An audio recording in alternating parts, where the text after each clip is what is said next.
Hello everyone and welcome to the March 2023 edition of our Greater Vancouver Market Update, where our goal, as always, is to bring you unspun, unbiased analysis of the Greater Vancouver housing market.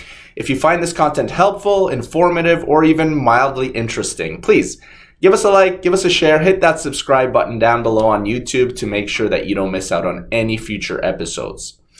Alright, if you recall, last month I mentioned how after nearly a year of floating around in balanced market territory, our months of inventory finally jumped up to 7.2 MOI. Well, just when I thought I was out, they pulled me back in. That's right. It didn't last very long. Sales are way up and there's a ton of demand. Listings, on the other hand, well, those are a bit tougher to find. So without any further ado, let's take a closer look at the numbers.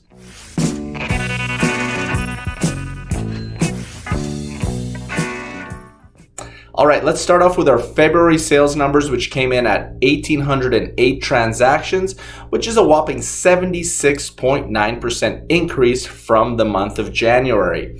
Now, if you recall, this past January was one of the slowest on record, so it definitely doesn't take much to see a huge month-over-month increase in transaction volume.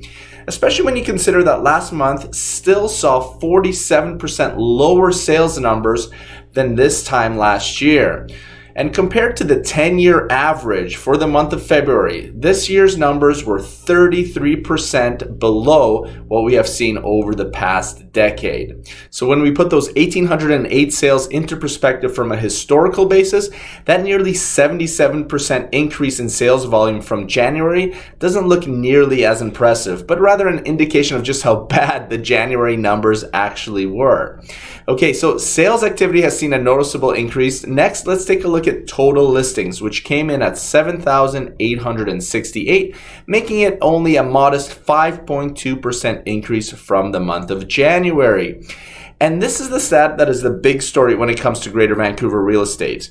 Despite there being a tangible 77% increase in month-over-month sales, sellers are simply reluctant to list.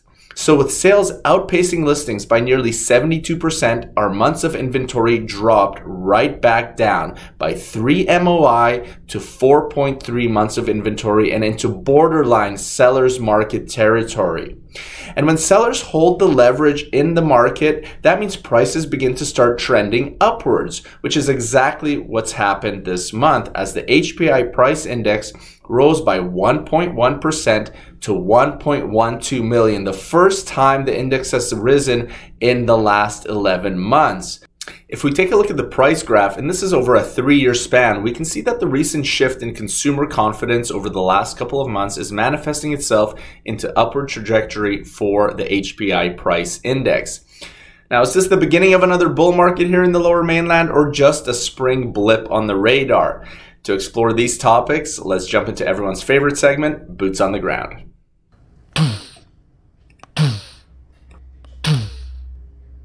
As I mentioned in last month's segment, the market has really taken off over the last 6 to 7 weeks or so.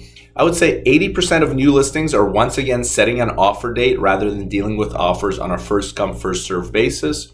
We're seeing a lot of multiple offers and bidding wars, especially in the condo and townhouse markets. And in general, there's been a huge uptick in buyer activity. All of this is resulting in prices starting to creep back up again. So what is causing this sudden frenzy?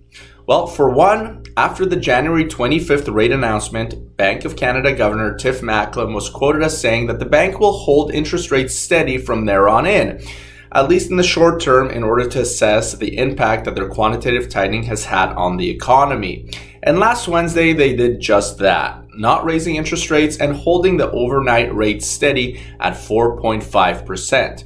I believe that this has signaled a level of stability to many prospective home buyers, and that the worst of what we've seen over the last 12 months is behind us. The second thing that I believe is causing this sudden surge in activity is the fact that many buyers last year saw what was happening with prices, saw what was happening with rising interest rates, and they simply didn't want to catch a falling knife by jumping into the market too early. But the problem is that life goes on. People still get married, people still have babies, people still die, people still have to relocate for work, along with all the other life factors that are pressure points for people to move. And as much as folks want to hold off, eventually there is a boiling point. So what's happening now is that you have all the people who would have naturally bought or sold in early 2023 because of the factors I just mentioned, competing with all the people who held off buying or selling in 2022, creating this huge bubble of demand. On top of that, sellers have a hard time letting go of the fact that if they had listed in January of 22, they would have gotten 15 to 20% more for their home than they will today, depending on what market you're in, of course. And as a result, they are very reluctant to put their homes up for sale. This has created a vacuum of sorts. Like we just saw in this month's stats, sales are up nearly 77%, while listings are only up 5%. I've also mentioned that the majority of the hype is happening in the entry-level markets such as condos and townhouses, but there has been a lot of activity lately in the luxury markets as well. In the last 60 days, we have seen the following sales.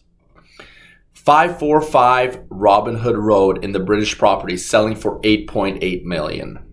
1568 West 32nd in Shaughnessy selling for just under $9 million.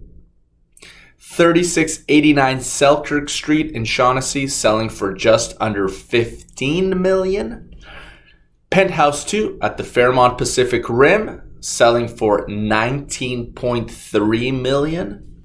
And last but certainly not least, 3439 Point Grey Road selling just a couple of weeks ago for a cool $24 million. And by the way, if you'd like a link to these listings so that you can check out all of the interior photos of these amazing properties, please email me or send me a DM and I'd be happy to share that with you. All right, so despite elevated interest rates, despite fears of a global recession, despite the demise of multiple financial institutions south of the border in just the last few days, there is still a lot of money changing hands in Vancouver real estate of late. And that's where things get a little bit tricky because I'm not convinced that we are fully out of the woods just yet.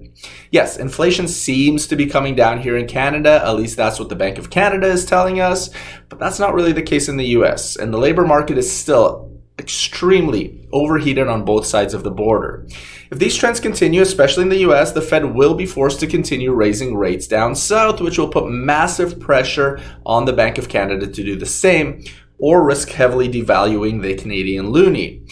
But with our immigration targets, will it really make a difference? I wonder these days if there's simply too much money in the system at this point. All right, that's it for me for this month. If you enjoyed this video, please give it a like, give it a share, leave a comment down below, hit that subscribe button on YouTube. Thank you so much for watching, and I'll catch you right back here in about a month's time. Take care, everyone.